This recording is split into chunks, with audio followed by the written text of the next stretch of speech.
Quran, it is His word. Muhammad, he is God's final messenger. From his time to the end of mankind. Sallallahu alayhi wa sallam.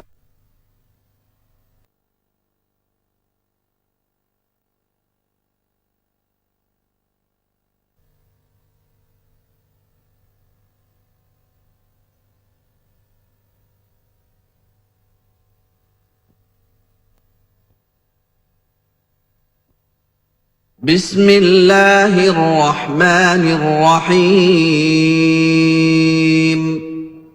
قل أعوذ برب الناس ملك الناس إله الناس من شر الوسواس الخناس الذي يوسوس في صدور الناس من الجنة والناس. In the name of Allah, the most beneficent, the most merciful. Say, I seek refuge with Allah, the Lord of mankind, the King of mankind, the God of mankind, from the evil of the whisperer, who withdraws, who whispers in the breasts of mankind, of Jinn and mankind. Alhamdulillahi Rabbil Alameen. والصلاة والسلام على رسول الكريم وعلى آله وأصحابه ومن استنى بسنته إلى يوم الدين. All praise is due to Allah, and may Allah's peace and blessings be on the last Prophet Muhammad sallallahu alayhi wasallam, and on all those who follow the path of righteousness until the last day. As Brother Samir has introduced the topic this evening, in keeping with the series of topics that we have taken so far, basically following the pillars of Iman, the pillars of faith, we'll be covering the world of the angels and the Jinn, as this is a topic which is often neglected when Islam is being presented, its system of beliefs are being presented. It tends to be glossed over. And as such, people tend to rely on folklore, myths, and misunderstandings as their source of knowledge in this area. First, the world of the angels. And it is a part of Islamic faith, as we said, to believe in the angels. And what this means fundamentally is belief in their existence. And whatever Allah has revealed in the Quran, the scripture, and the Prophet, may God's peace and blessing be upon him, has clarified to us about them with regards to their names, their attributes, and their roles. This is the basic belief that Muslims are obliged to accept. And for those who would question, because as we go in to look at the world of the angels and we see that they have such an intricate role within our own world, why did Allah need to have angels do the things that they have been assigned to do? We may as well ask, why did Allah have the force of gravity governing certain bodies in this life, or other forces or laws of thermodynamics or biochemical principles? Why did Allah have these things? Because surely Allah could have others.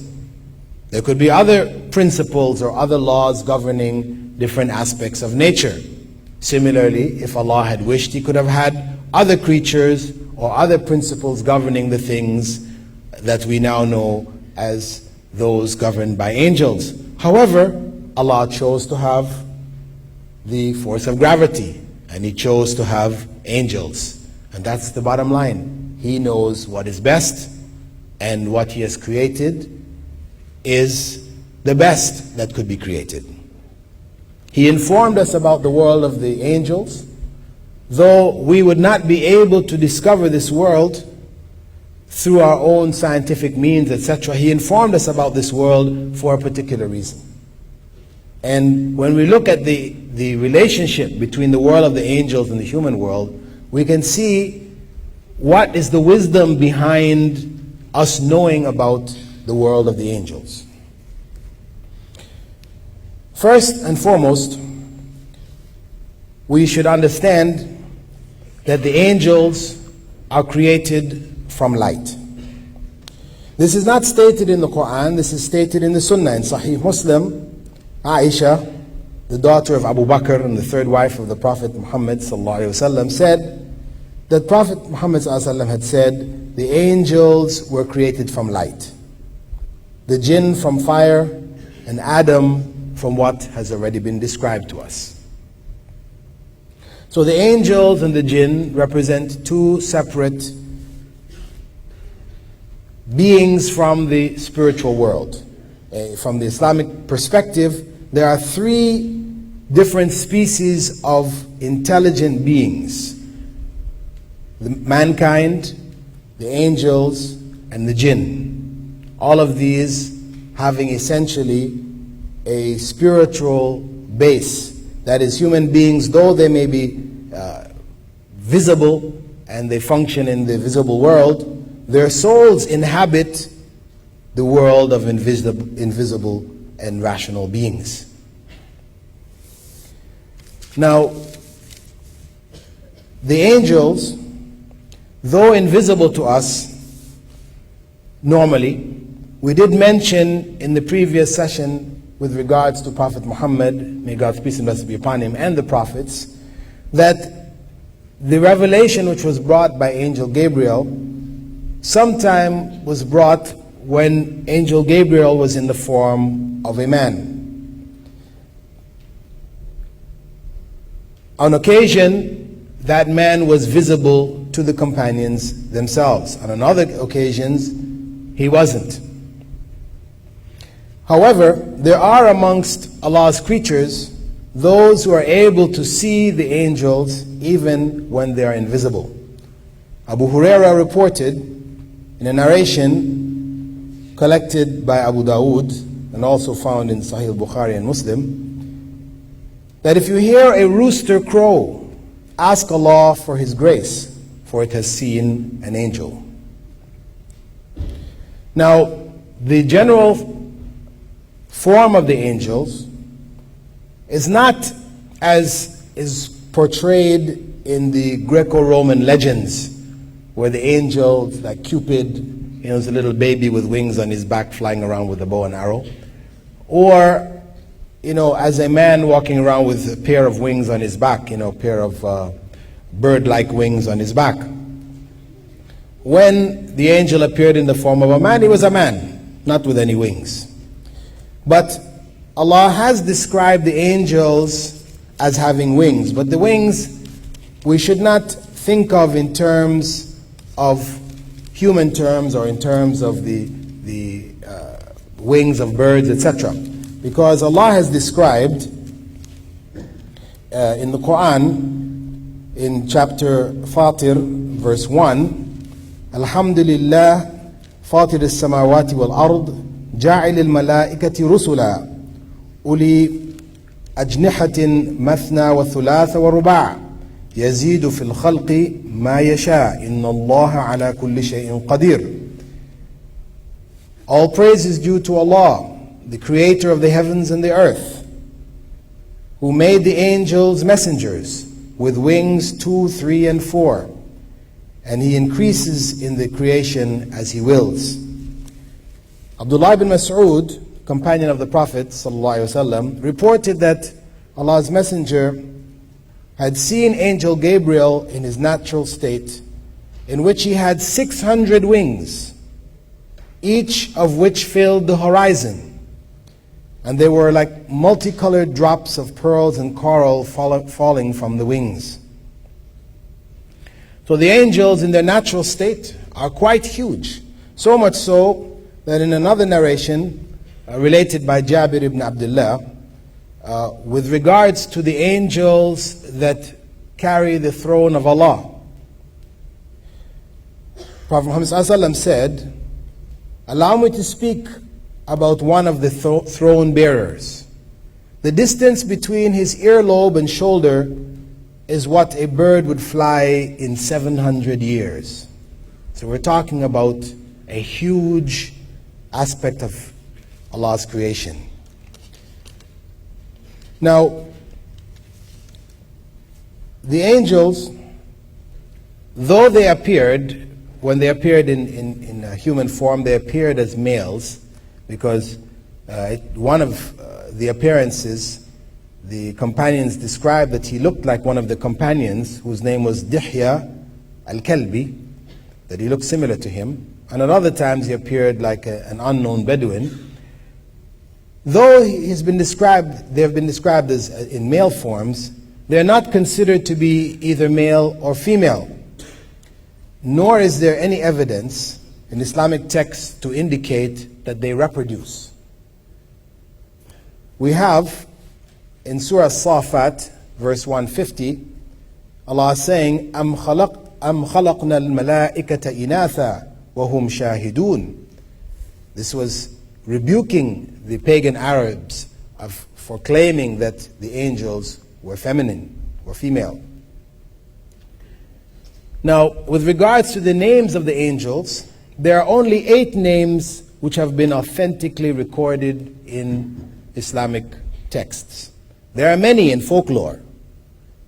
There are only 8: Jibril, the angel of revelation; Mikael or Mikal, the angel responsible for rain; Israfil, the angel who will blow the horn, signaling the end of the world; Malik, the name of the guardian of the hell; Munkar and Nakir, 2 angels who will question people in the grave; and Harut and Marut, 2 angels who were sent to the people of Babylon to test their faith. These are the authentic names of angels. All of the other names that we hear of, Israel and etc., these names are either based on Israeli traditions, traditions taken out of the Bible, biblical sources, or they're based on weak narrations or fabricated narrations, or they're simply common folklore names which have been chosen. Now, with regards to the abilities of the angels, we have been informed that they are able to read human intent. They're able to understand what is going on in the human mind. Prophet Muhammad ﷺ was quoted by Abu Huraira as saying, and this is in Sahih al-Bukhari, "The angels say to Allah that man intends to do evil, although he is more vigilant than them. He replies, watch him. If he commits evil, record it in kind. But if he abandons it, record for him one good deed, for surely he gave it up for my sake." So they have the ability to read human mind. And virtually all of the movement and activities which take place in the world are under their command or under their control or under their influence. And this is deduced from the verse in which Allah said, فَالْمُقَسِّمَاتِ أَمْرًا, and other verses where Allah's command throughout the creation, because everything is by His command, is assigned to the angels. They are also assigned to every human being from the time that they are formed in the womb to the time of birth.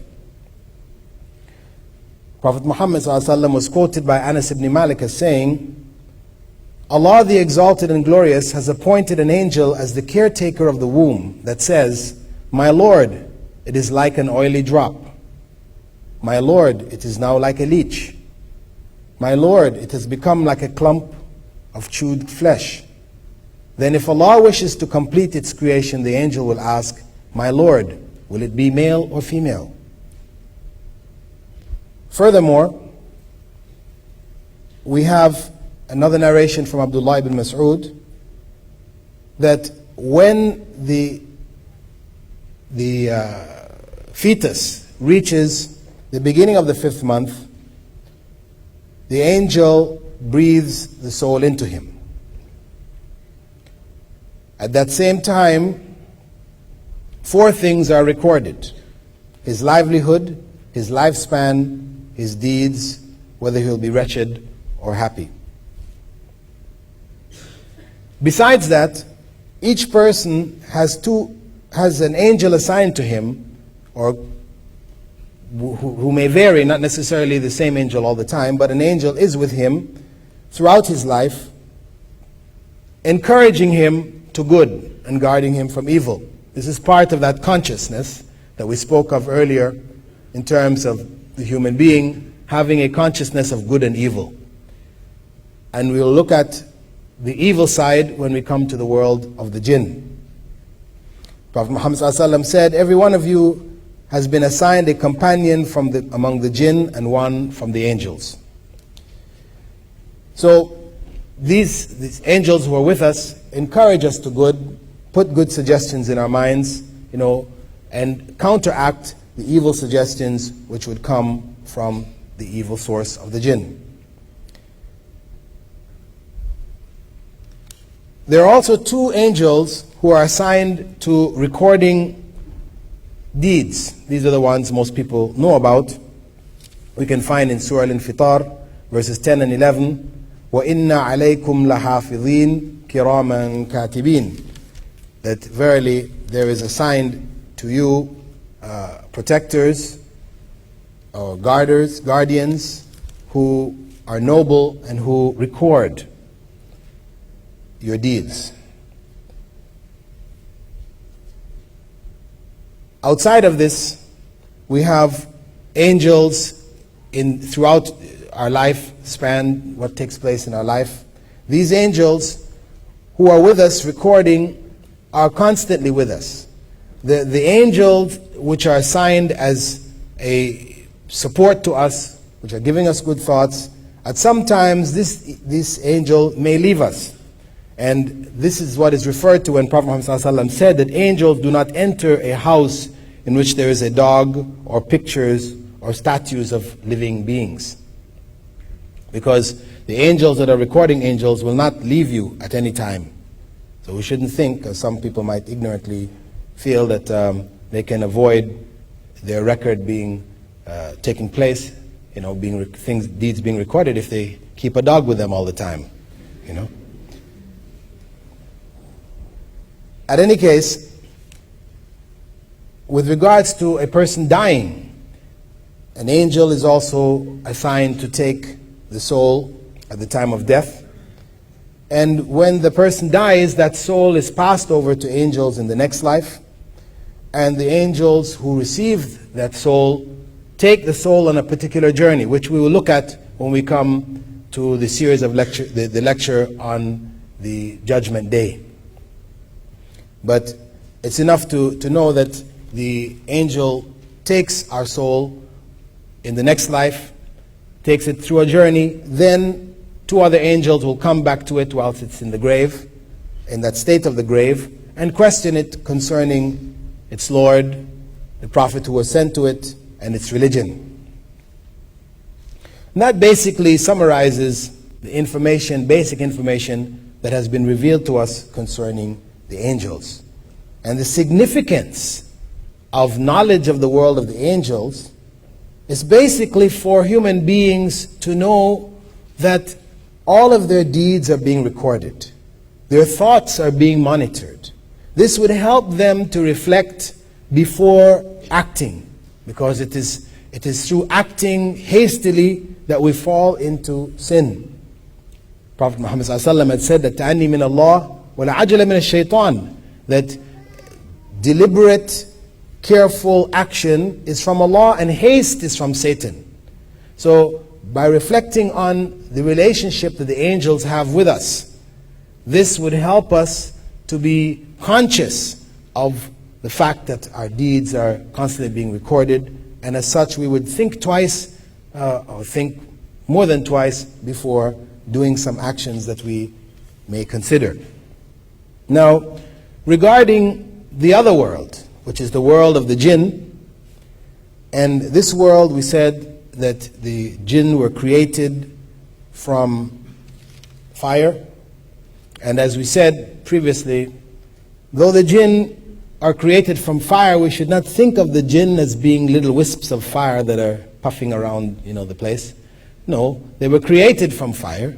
And of course, people, because we know that among the Jinn there are some that are good and some that are evil. If there is the hellfire, then how are the Jinn going to be punished? How are they going to, if they're already fire? This is why we have to realize that though they were created originally from fire, as we human beings were originally created from clay, and we said we do not think of ourselves as being clumps of clay walking around, we don't think of the Jinn in terms of the origin from which they were created. Though they were originally created from fire, they're no longer fire. And as we can be harmed by the earth from which we are created, you can take a piece of clay, harden it, make a brick out of it, and kill somebody with it. Though people were made from clay. Similarly, the fire can still be a source of punishment, and is a source of punishment for the Jinn who are evil, even though they were originally created from fire. Now, the Jinn were created on the earth before human beings. Allah mentioned this, وَالْجَانَّ خَلَقْنَاهُ مِنْ قَبْلِ مِنْ نَارِ السَّمُومِ. And I created the Jinn before that from a fiery wind, in reference to the creation of man and the Jinn. And from the narrations from Prophet Muhammad ﷺ, we know that they had populated the earth and corruption had begun amongst them. And this is why when Allah informed the angels that He would create man and put him on the earth, man who had a free will as the Jinn had, the angels questioned, would you put someone on the earth who would spread corruption and murder, etc., etc.? This was based on what they had observed of the Jinn, whereas Allah told them that He knew what they didn't know. The Jinn are divided into three basic types with regards to their modes of existence. Prophet Muhammad ﷺ had said there are three types of Jinn. One type which flies around in the air all the time, which can move within our world and outside of our world. Another type which exists as snakes and dogs. And an earthbound type which resides in one place or wanders about when it attaches itself to people or objects. With regards to faith, as we mentioned, the Jinn come in two categories as human beings, either believers or disbelievers. The munafiqun, the hypocrites, are considered to be a class of disbelievers. So people are either believers or disbelievers. Believers may be disobedient, committing acts which are displeasing to God, but the faith is still there. They're still in the class of believers. One who goes out of that faith, disbelieving in God, rejecting God's message, revelation, rejecting the prophets, rejecting other deeds which God has prescribed for His creatures, such are classified as disbelievers. And the punishment for them is hell, whether they are among the Jinn or among mankind.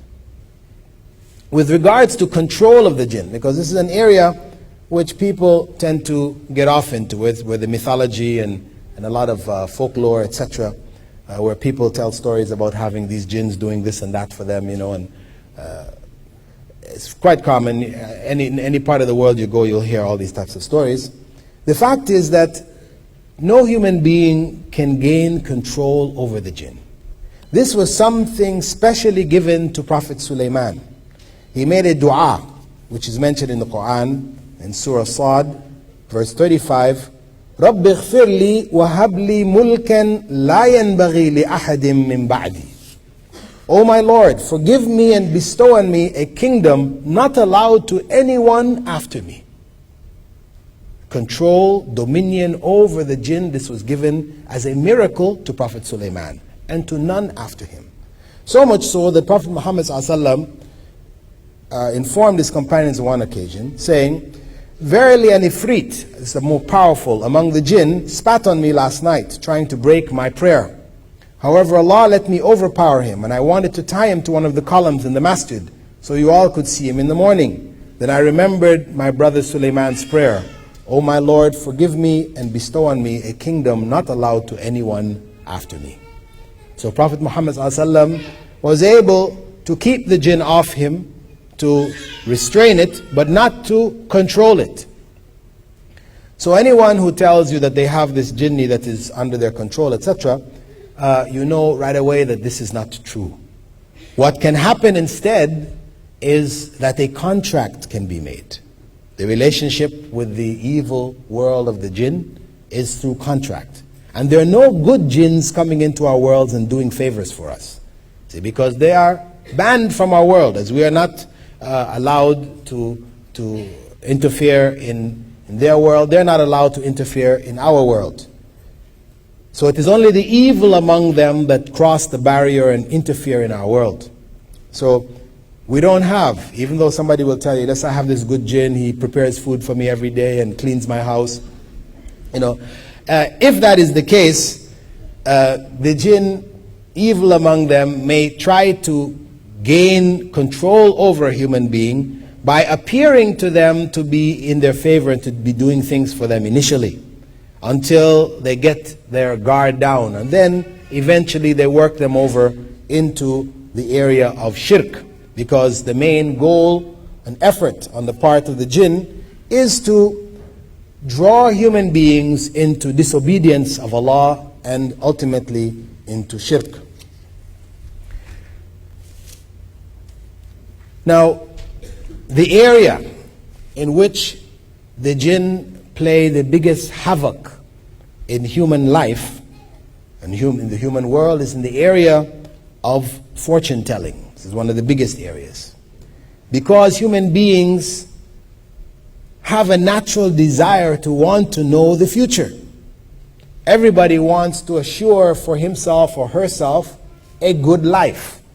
So knowing what is in the future would then give one an opportunity to ensure for oneself good. So there have been people from the most ancient of times till today who sell information about good. They come under the general heading of fortune tellers. Now, some of them are just guesswork. In fact, probably most of them are just guesswork, games, tricks, etc. But there is a body among them that have given solid and reliable information, pieces of information, which have made people believe in them as having these powers. And those among them that have this type of information, we can understand how they can get this type of information by understanding the world of the jinn and its relationship to us. We have a verse in the Quran in which, or a number of verses, in which Allah speaks about the fact that the jinn,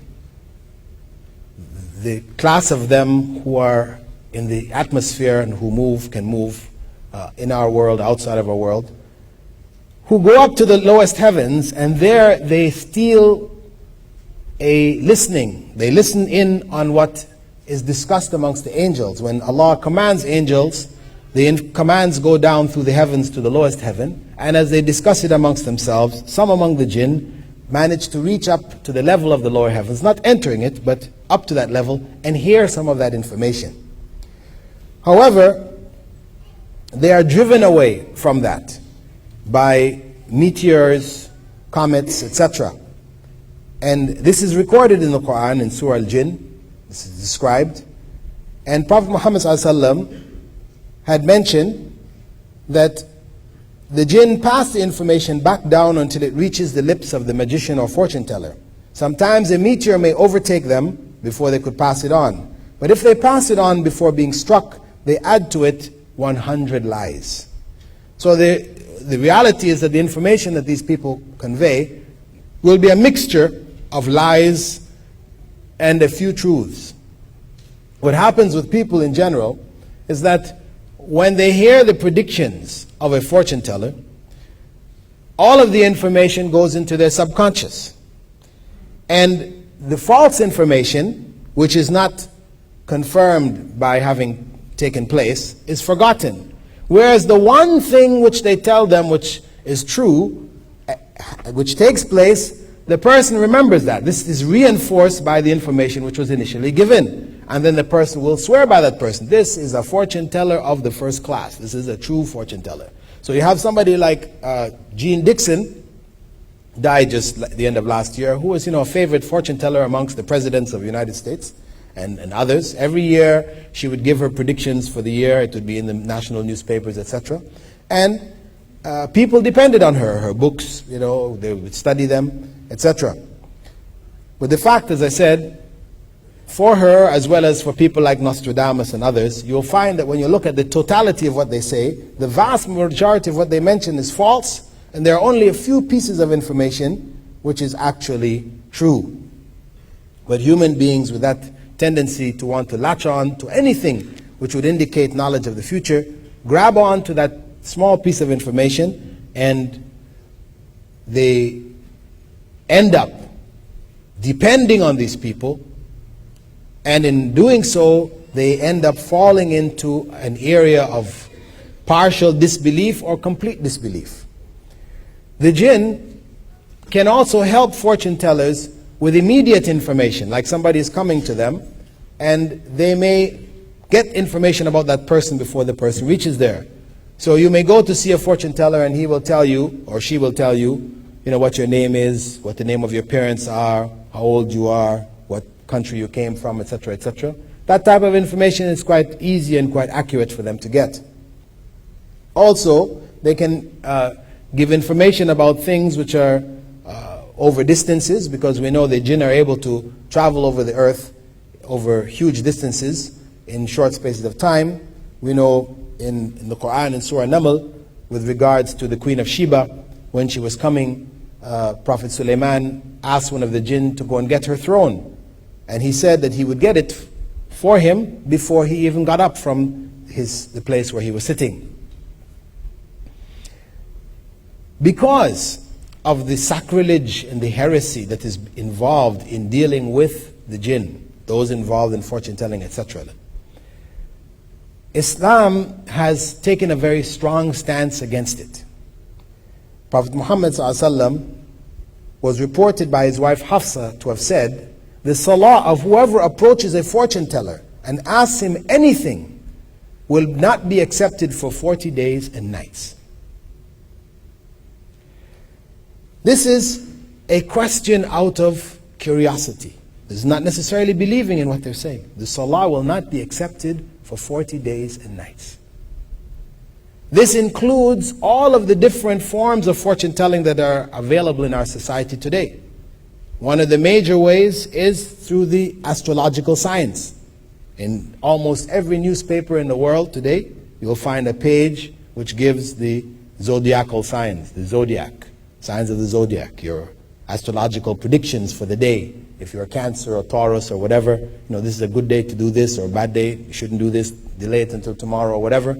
All of that, if one turns to that page, if you're opening the newspaper and you just happen to see it and you keep reading, no problem. You don't read the page, you just pass over it, no problem. But now if you're flipping open that newspaper looking for it, and you're saying, people say, don't read this. You say, I don't believe it. It's just for fun. No. This is no for fun here. This is something very serious. As long as you're opening it and looking to see what what your sign is, and you're looking to see what it has to say, then you fall under this statement of the Prophet ﷺ. Your salah is not accepted for 40 days and nights. Now this doesn't mean you've got a vacation for 40 days and nights from prayer. See, some people say, okay, no point. If it's not accepted by Allah for 40 days and nights, no point to be praying. No, because when a person prays, two things takes place.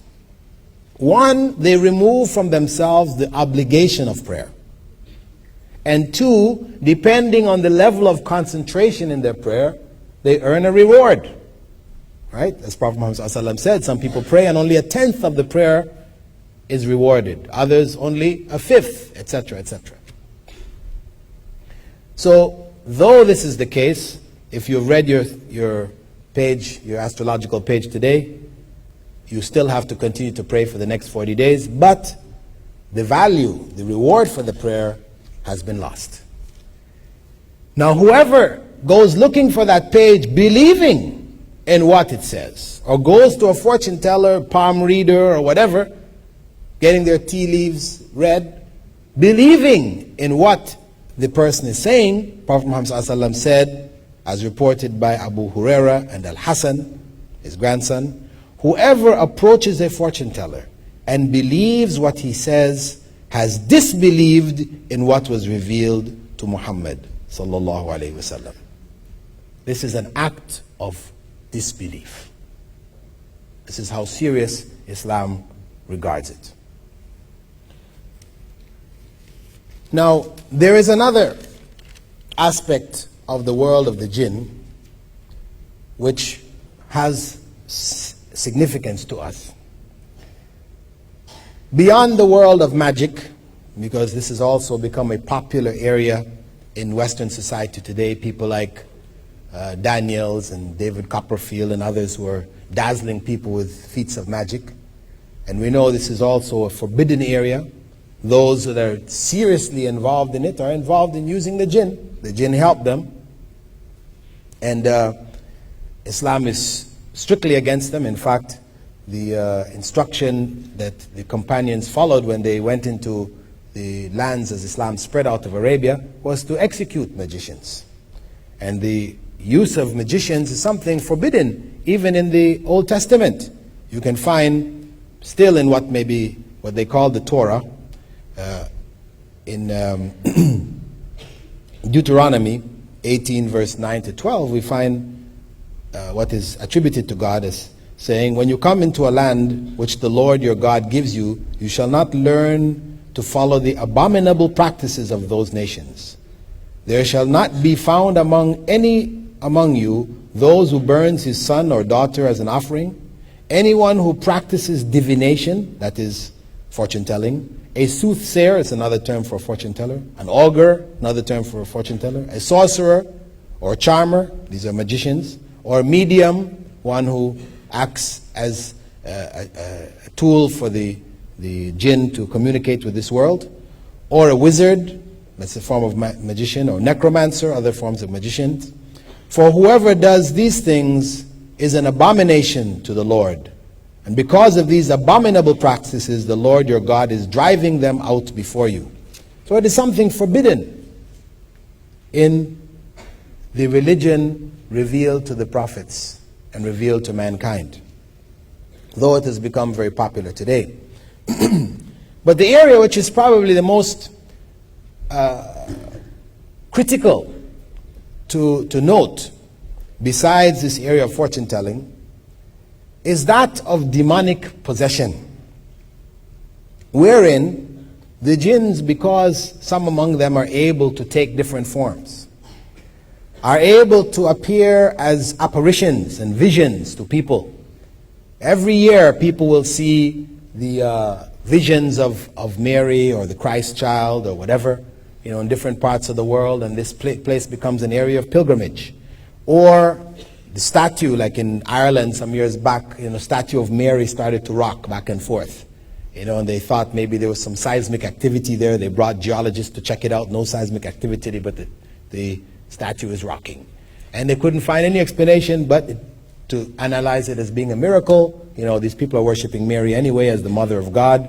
And this became a place of pilgrimage, a small little village in Ireland. They made a big international airport there for 747s to come in. It's good business. At any rate, it became an area of fitna or trial for those people, because of course this confirms their belief in Mary being the mother of God. You also find other instances. I know in Israel, I think last year, there was one picture of Jesus where the eyes were supposed to have closed, or tears came from the eyes. It's happening all around the world, which all of this tends to confirm in people's minds that Jesus was God, Mary was the mother of God. But we understand that the jinn are able to possess objects. They're able to enter into objects and to cause movement in them or to cause sound from them. This is already recorded in Surah Taha, for example, and in other chapters of the Quran.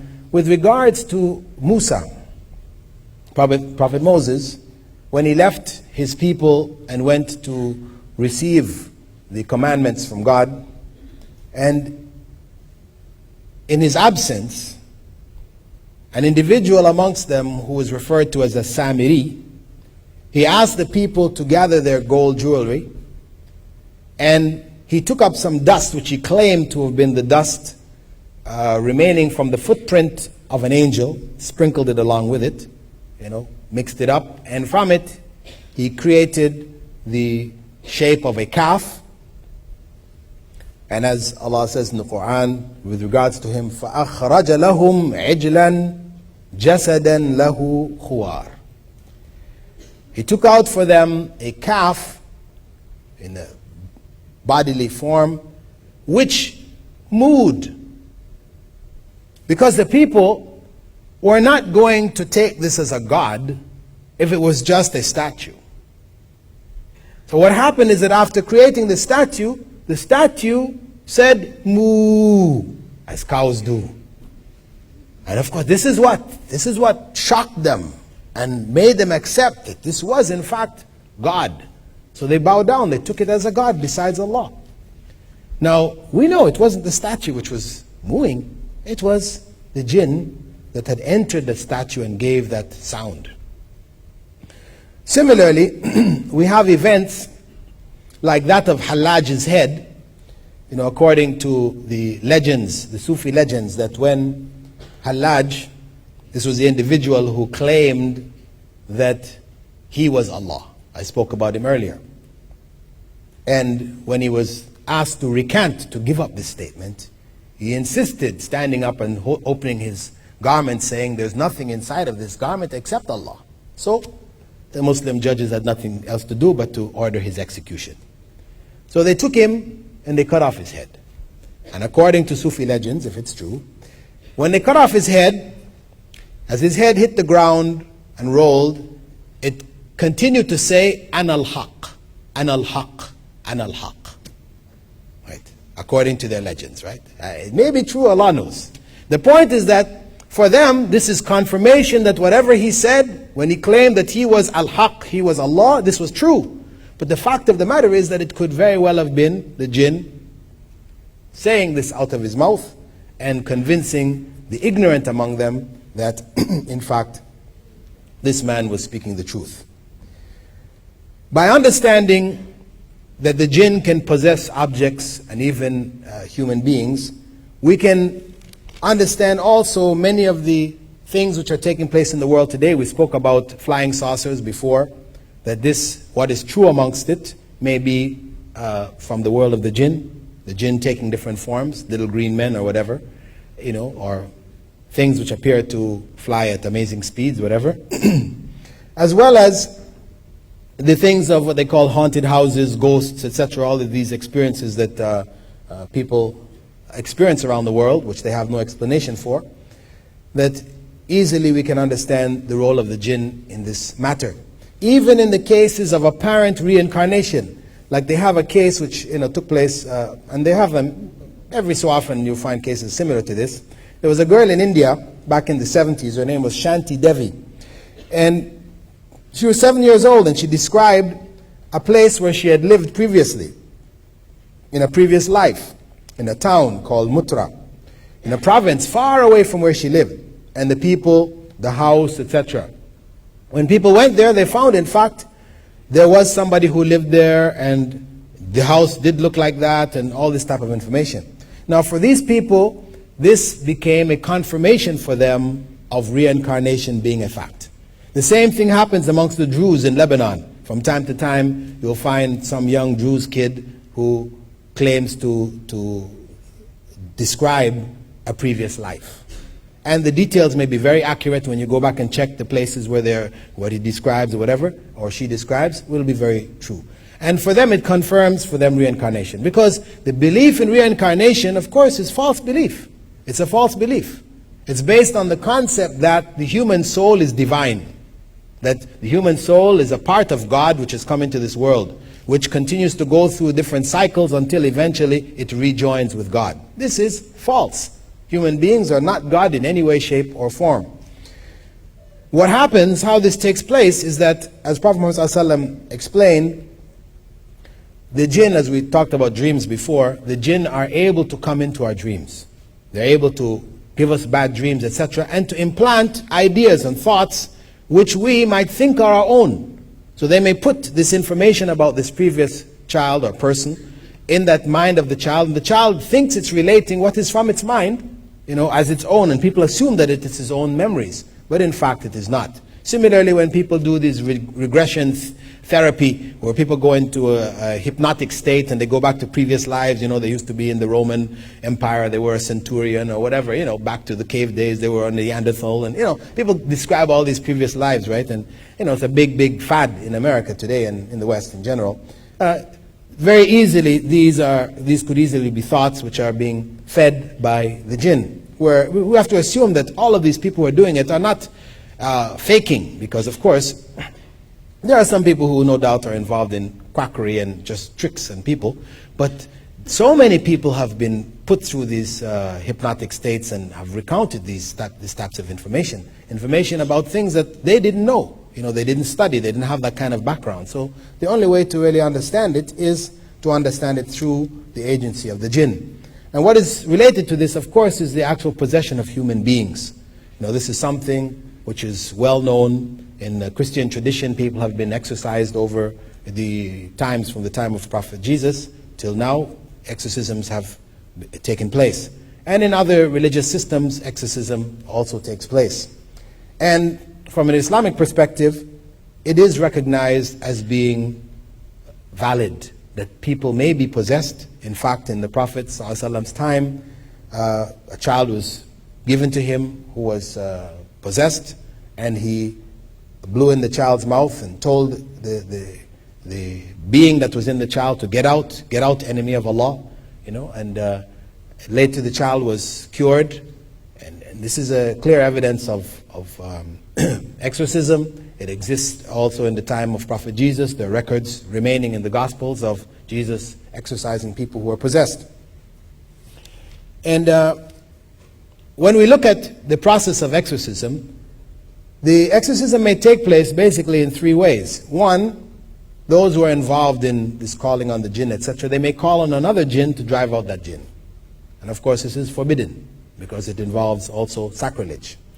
Or the jinn may leave by choice when idolatry is confirmed in its presence. That is, the priest waves the cross, or the Buddhist priest recites their scriptures, and the jinn leaves, confirming in the mind of that priest or the people around that their scriptures or their practices are true.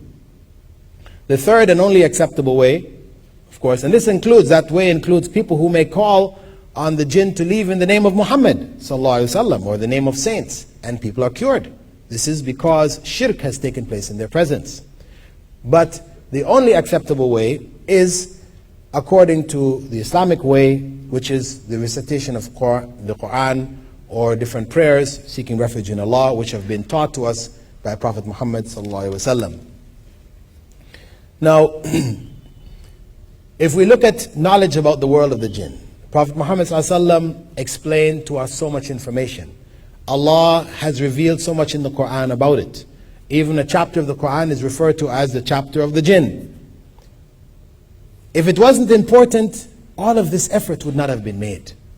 It is important for us to understand that world because of its influence over our world. The evil from that world comes into our world and draws people into disbelief, into shirk, into idolatry. And we are informed about that world to be prepared, to be aware. When we hear information, when we have personal experiences, etc., that these experiences or the information will not drive us into seeking illegitimate means of protecting ourselves.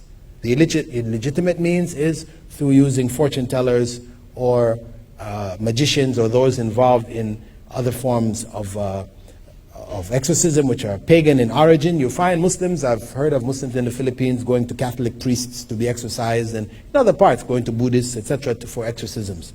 And this is a form of shirk, and it destroys the human belief. So Allah subhanahu wa ta'ala has informed us about the world of the angels and the world of the jinn in order for us to be conscious of that world and its relationship to us, in order for us to improve the quality of our deeds, realize the source of good that is around us, realize that our deeds are being recorded and be more deliberate in our actions, know about the evil from that spiritual world, the world of the jinn, that can affect our lives and can delude us through apparitions, through visions, etc., etc., and draw us into these different forms of shirk. That is basically what I would like to share with you this evening with regards to the world of the angels and the jinn. Hopefully, if there are any other areas that, with regards to it, that you'd like to get clarification, you can present it in the form of questions, and we'll include those along with the questions from yesterday's session. Assalamu alaikum wa rahmatullahi. Alhamdulillah. Alhamdulillah. Wa salatu wa salam ala Rasulillah. Okay, we have quite a stack of questions. I'll try to go through them as quickly as possible, try to keep the answers short so that we can get through them. Can the jinn physically cause us harm? If so, can we physically protect ourselves? Yeah, it is possible that the jinn may cause us physical harm. We protect ourselves by living Islamic lives, by doing what God has commanded us, by using the various prayers which the Prophet had taught us, sallallahu alaihi wasallam, to protect ourselves. And these things may go away. And if they don't, if one is patient with whatever harm that may come to one, physical harm that may come to one by way of the jinn, then Allah rewards that person. We have the case of a woman who used to clean the masjid of the Prophet ﷺ, and she used to be overcome from time to time by the jinn. And she asked the Prophet ﷺ to pray to Allah to remove it from her. And he said, I can pray to Allah and remove it from you, or you can be patient with it and your reward will be paradise. So she chose to be patient with it, but she asked Prophet ﷺ that whenever she's overcome, that she wouldn't, she used to tear at her clothes and expose herself. So she asked that not take place. So he prayed to protect her from that. Can I have a good friend who is a fortune teller with a jinn or something else? It might very well have been. When me and my mother get together with friends and drink Turkish coffee, we turn the cups upside down, and one of us reads the cups for fun. But we don't believe it. Is this wrong? Yes, it is wrong.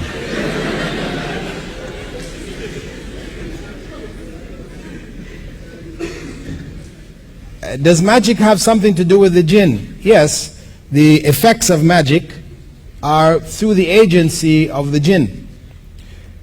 Do humans become angels when they die? No. Can we keep a dog in the house for the purpose of protection?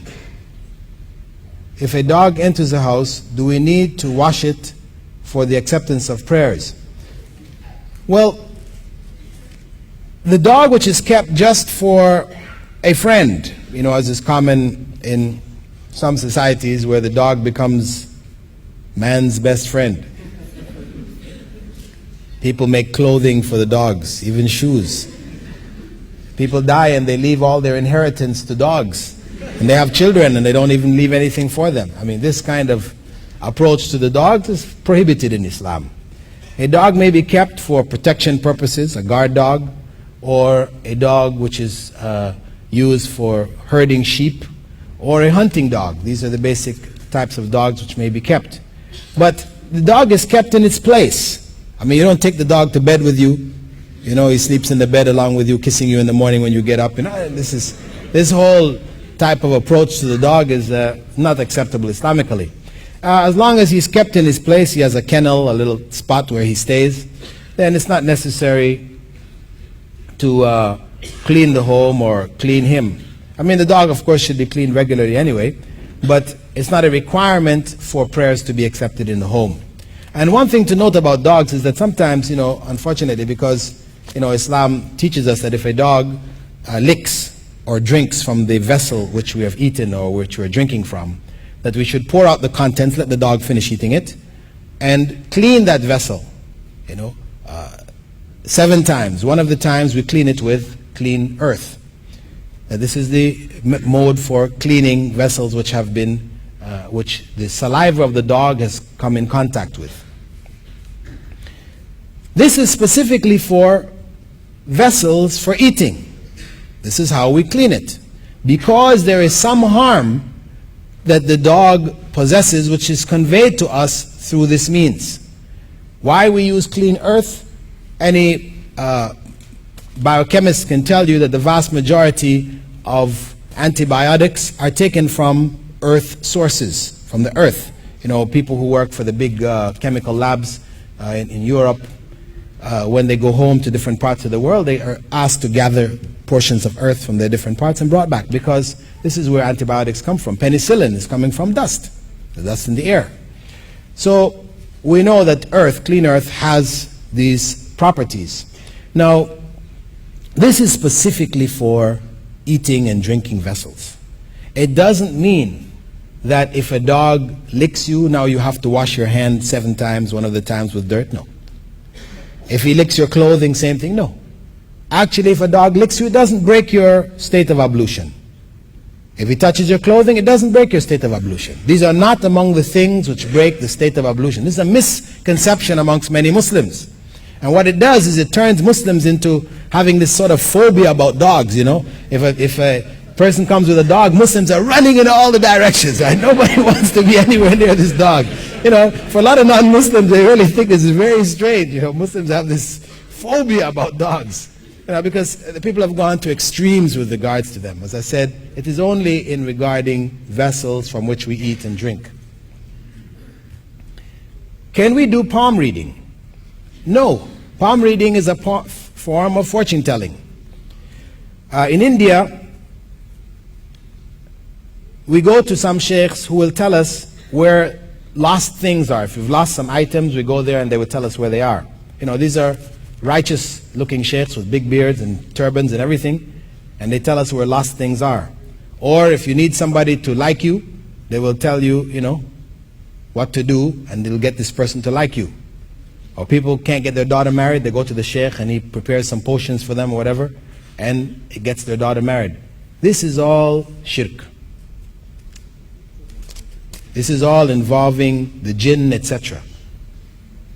Knowledge of the unseen, of where things are, which was legitimate. This was in the case of Prophet Jesus. Is one of his miracles that he could tell people where items were, what were in their homes, etc. Beyond that, people are dealing with the jinn. What is the difference between the soul that inhabits a female and one that inhabits a male? No difference. The soul is the soul. Female, male, this is an external difference. If a jinn possesses me and can force me to do certain actions against my will, am I then responsible? No. But this doesn't mean people can run around and saying, a jinni made me do this, a jinn made me do that. You know, this is that before Allah, right? Before God, if a person, you know, is possessed and they did certain acts, then they're excused.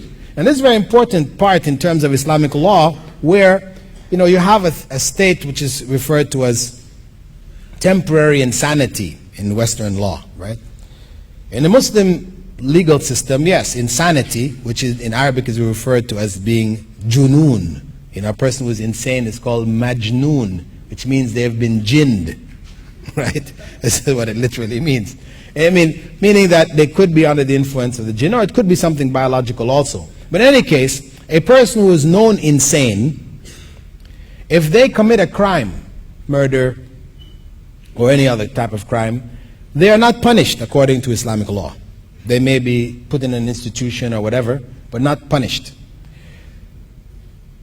And this is the same basically in Western law. However, Western law has this other category of what they call temporary insanity, where a person could be sane, but for that moment he went insane, he killed somebody, he raped somebody, he did whatever, and after that he regains his sanity. And this is a plea which people use to get out of crimes. In Islamic law, this is not accepted. A person who is insane is a person who is insane before the act and after the act. And insane doesn't mean, a person who may have extreme behavior. A person who is insane is a person who, it's known when you speak to this person, you speak to them, what's your name? They say the sky is blue. Their response has nothing to do with the questions that you're asking them. This is a person who is insane, not a person who just gets very angry at certain times. Because people say, person refer to these people as being mad. But this is not acceptable according to Islamic law. Is it true that that Satan was a pious jinn before the creation of man? Well, Satan was, Iblis that is, was among the angels. It is assumed that for him to have reached that elevated state was due to his obedience or due to certain knowledge which he had. And through his disobedience, he lost that status and became cursed eternally. Why do jinns enter pictures? Also, does this extend to mirrors? Are our reflections in the mirror jinn inhabited? Well, if you ever look in a mirror and see it doing things that you're not doing, then you can believe it. What we said before about the jinn, entering pictures or things like this is to create in the minds of people, that these pictures have special truth to them, or special holy nature or holy qualities, etc. Like as I spoke about the picture where the eyes closed or tears came from it, etc. If there are good jinns, would they have in their world meetings, lectures, etc., like we practicing Muslims do? Yes, why not? And also, of course, the Quran refers to gatherings of the jinns, reading the Quran, etc. So we know that they do actually. In relation to people being possessed, how can we tell if one is? Well, there are, signs which have to do with changes in people's character. It may involve changes in their voice patterns, certain times. They may take on very, filthy type habits. It's generally speaking, it's somebody who goes right out of character. They seem to have taken on another personality altogether. In the West, you have a category of what they call multiple personalities, which are one of the examples of jinn possession. What do jinns look like? And what would they look like in the hereafter? Well, Allah knows. The jinn, we don't have any definition of them, what they look like in their normal state, that is, when they don't take on, human form or some other forms in our world. I know that people have in the folklore that they have eyes like cats, they have feet like goats and tails and all kinds of stuff, but this is not authentic information.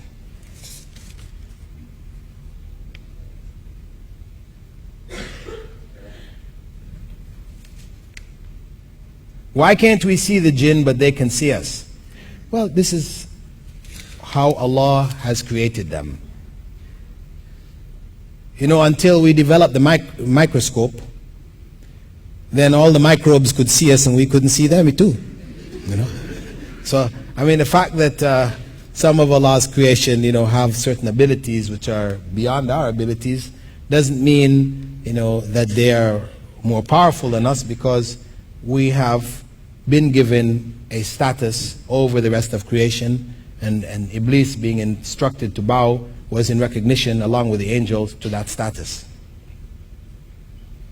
Some places I go, I see things moving about and hear things. How am I supposed to react to this? Seek refuge in Allah. That is your basic reaction. Don't fear it, because ultimately nothing can happen to us except what God has written to happen to us.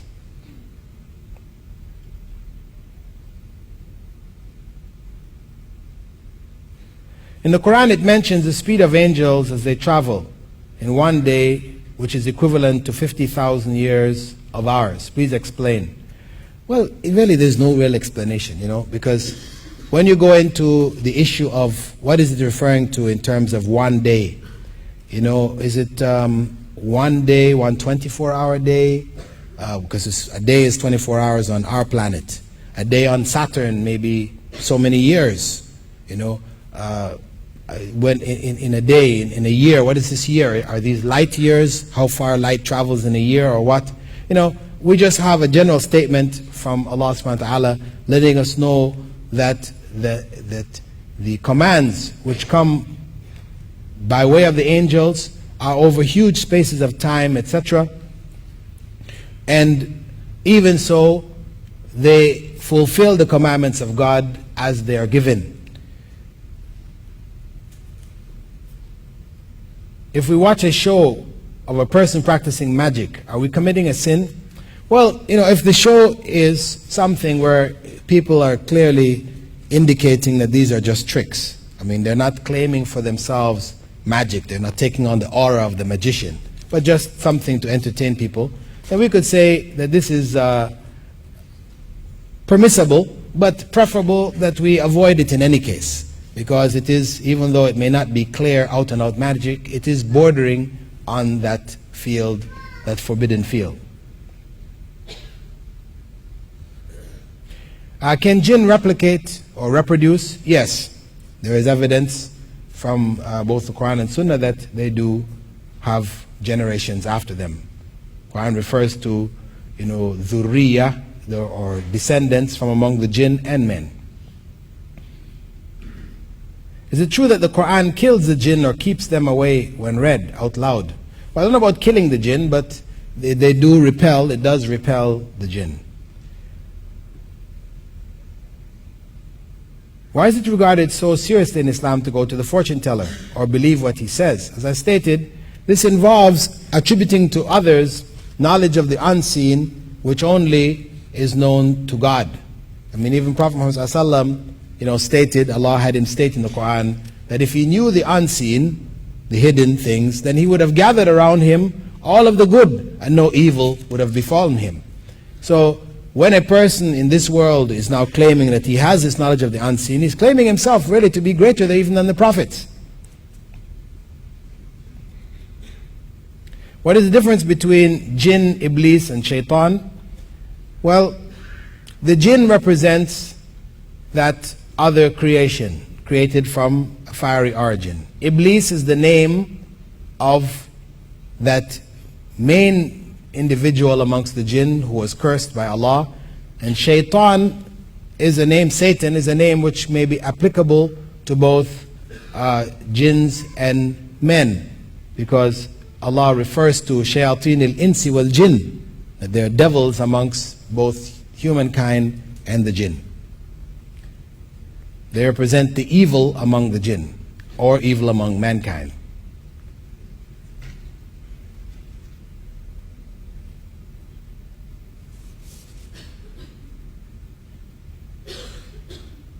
Do the angels do what we do? Well, if it means going to the bathroom, I don't think they do. But, you know, do what we do, they do whatever Allah commands them, as Allah says in the Quran, وَيَفْعَلُونَ مَا يُؤْمَرُونَ. They do whatever they're commanded to do. They don't have a free will. The only beings that have free will are the jinn, the world of the jinn, and human beings. How does a person stop a jinn communicating with them? By reciting the Quran, by protecting themselves, by removing things which would attract evil from their homes, from around themselves, by using the different du'as which the Prophet Muhammad ﷺ, the supplications which he gave us when we go to our homes, when we leave our homes, when we go in the bathroom, when we put on our clothes, etc., etc.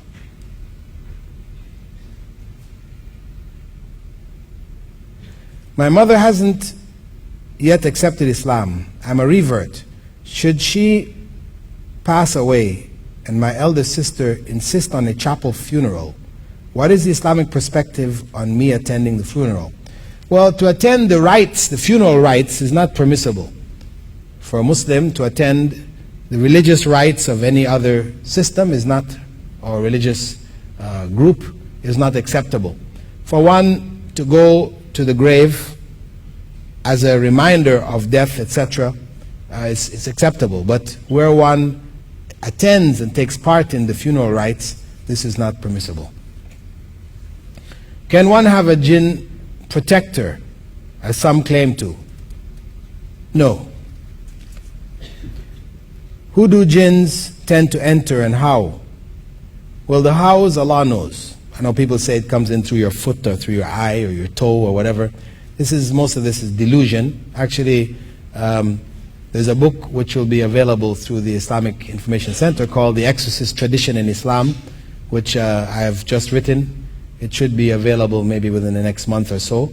And this is a major research which I did for my PhD on the issues of possession, exorcism, etc. And it identifies, a lot of the misconceptions people have concerning exorcism. And hopefully, inshallah, you can get this book and get greater clarification of it. But the jinns, generally speaking, do tend to enter those people who are deviating or ignorant, deviating from true religion, etc. They do, of course, sometimes affect people who are true believers. They can affect them as part of the tests of this life. Does Iblis still exist? Is he alive? Yes. Is it true that his kingdom is located in Bermuda, the Bermuda Triangle? No. We can't say this. This is fiction. Is it true to say that humans were created as a sign for the angels? No. That is a sign to know that Allah knows everything, and to worship Allah is a duty given to them when they were created? No, we can't say this. Is a UFO a kind of jinn operation? Possibly, we spoke about.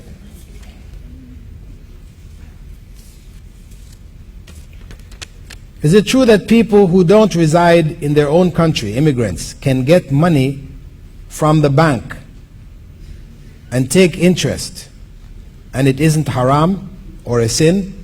No, this is not true. The taking of interest is haram, a major sin, and can only be justified where one is in a situation where life and death is at play, is at question. A person is in dire need of a major operation to save their lives, and the Muslim community refuses to donate and to help them have this necessary operation, so they take out a bank loan to save themselves. This is a circumstance where Allah knows this is permissible for protection of one's life and health. But other than that, it is not permissible for one to take interest or pay interest, except where it comes under the area, as we said before, in the case of insurance, where it is necessary for driving a car, you must have insurance, or to have certain buildings which are necessary in the Muslim community, you may be required to have these insurances. So you take out the minimum possible policy. The general principle when dealing with these type of issues is that you only do as much as is absolutely necessary to fulfill that greater good that you're trying to achieve. And this is based on the principle that if a person is starving to death, plane crash on the desert, whatever, and the only thing that's available, is to save your life is, one of the members on the plane had a bottle of alcohol, and that's the only thing that's there to save your life. What you do is you take enough. You just take, a cap full. What is enough to keep yourself alive? You feel yourself about to die, you take a little bit to keep yourself alive.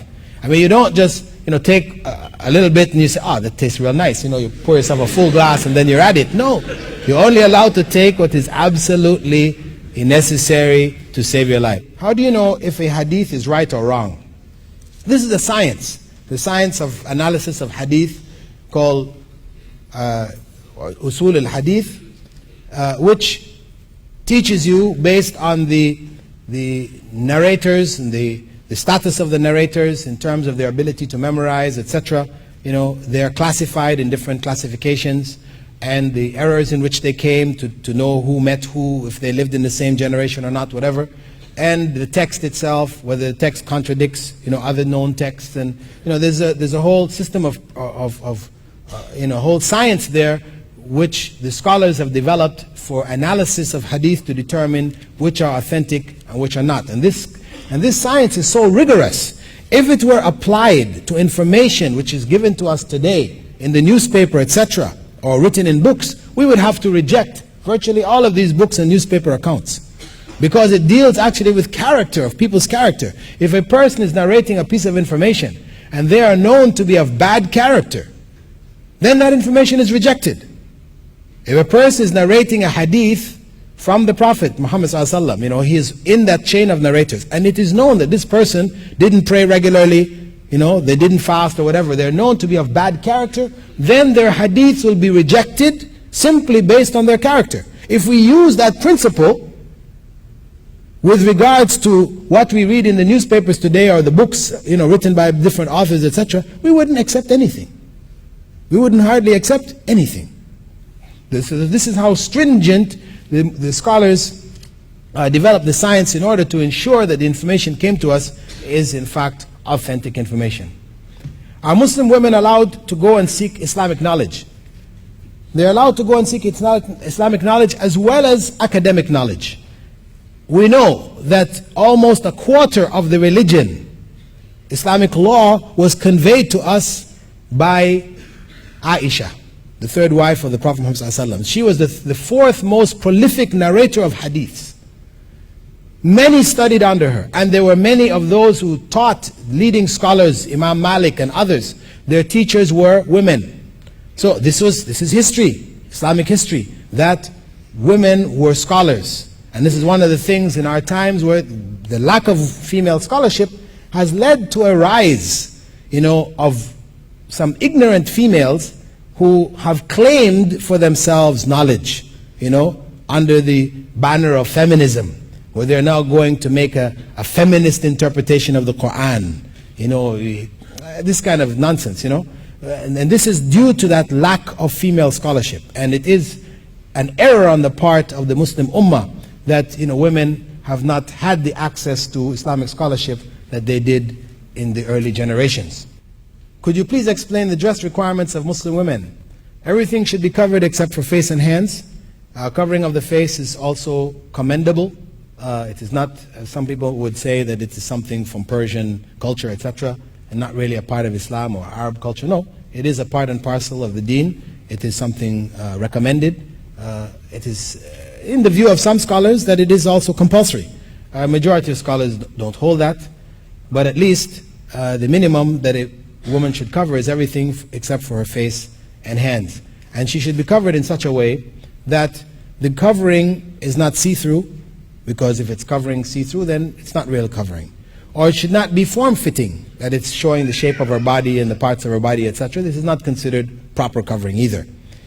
It should be loose, wide, and should not be, especially when she's out of her home in the presence of others, it should not be attractive in and of itself like a dress.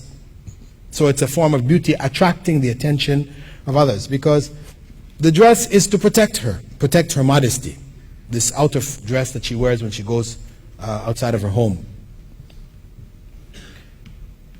Many habits nowadays are not included in the Quran. For example, smoking. How do we assure or ascertain whether they're halal or haram? Well, from Islamic law we have the principle of qiyas, that is analogy, analysis and giving rulings by way of analogy, which allows us to carry rulings from what Prophet Muhammad ﷺ has addressed to things that he has not. So, for example, smoking, and I guess this is an important point because, you know, I think there's probably a lot of smokers out there in the audience. Muslims today tend to be some of the biggest smokers. You know, smoking has gone down in the West due to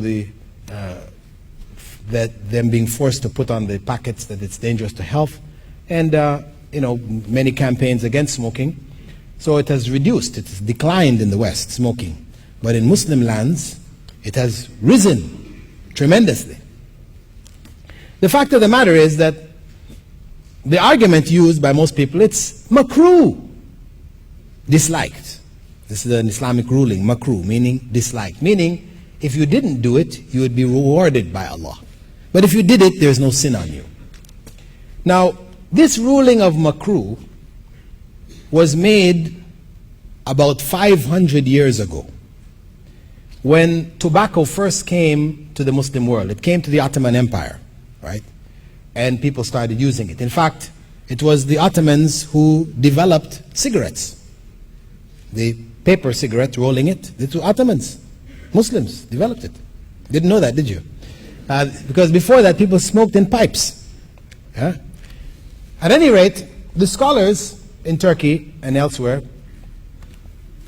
had to analyze this and give a ruling on it. And their ruling was that it was makruh based on the effects that they could observe. They found that the main harm when a person smoked cigarettes is that it produced a bad breath. We know the smoker's breath. They have all kinds of things you can buy, sprays, etc. for people who smoke. Bad breath. So they looked back in the Sharia to see, in what was revealed law, to see what was the ruling on things which cause bad breath. And we know Prophet Muhammad ﷺ had said that whoever eats raw onion and garlic should not come to our masjids. Then they took the similar ruling to smoking, which caused the bad breath. Okay, similarly, makruh.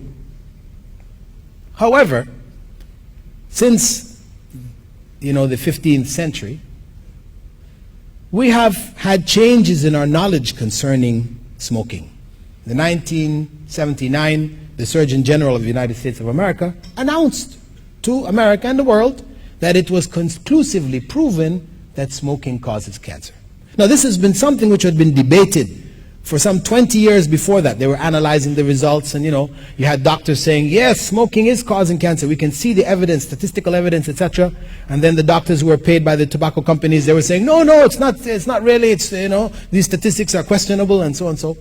But finally, by 1979, the evidence was so overwhelming that the Surgeon General announced that it causes cancer without a shadow of a doubt.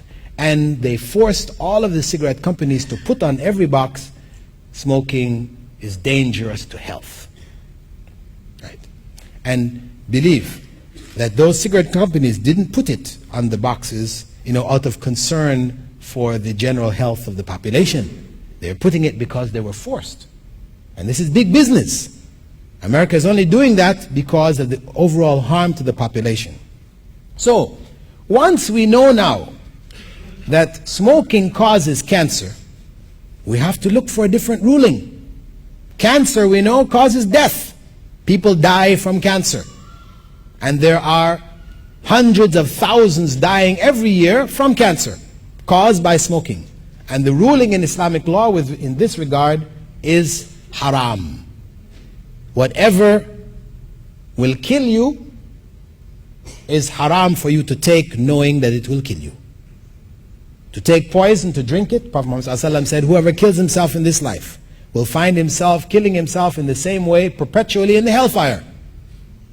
Suicide is haram, forbidden.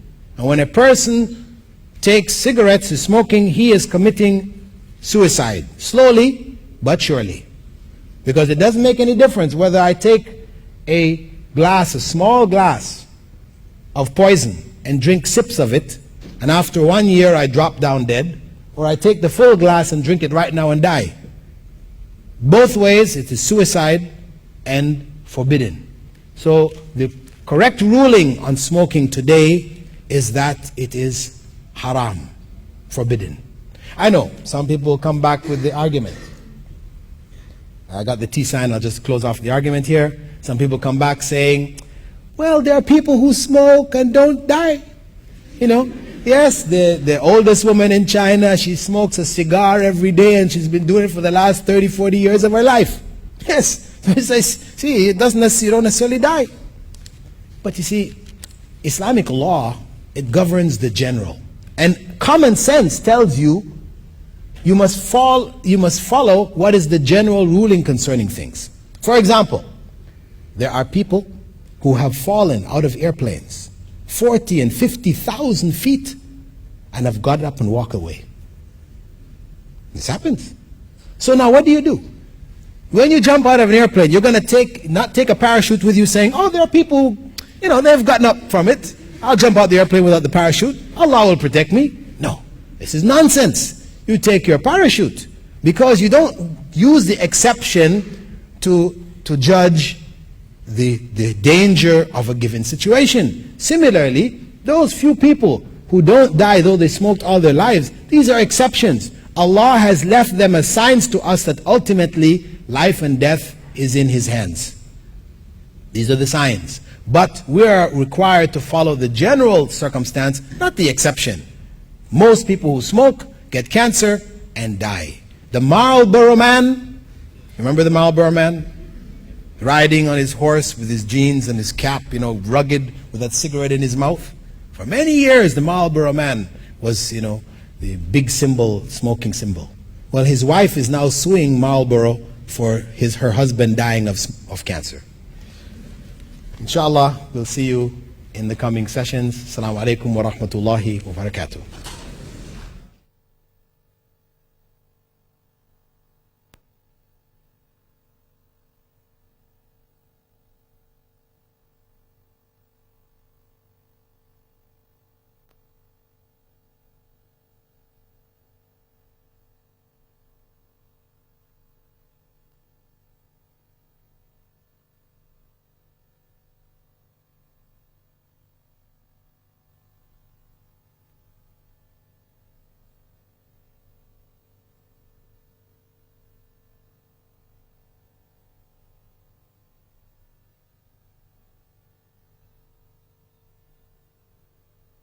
بسم الله الرحمن الرحيم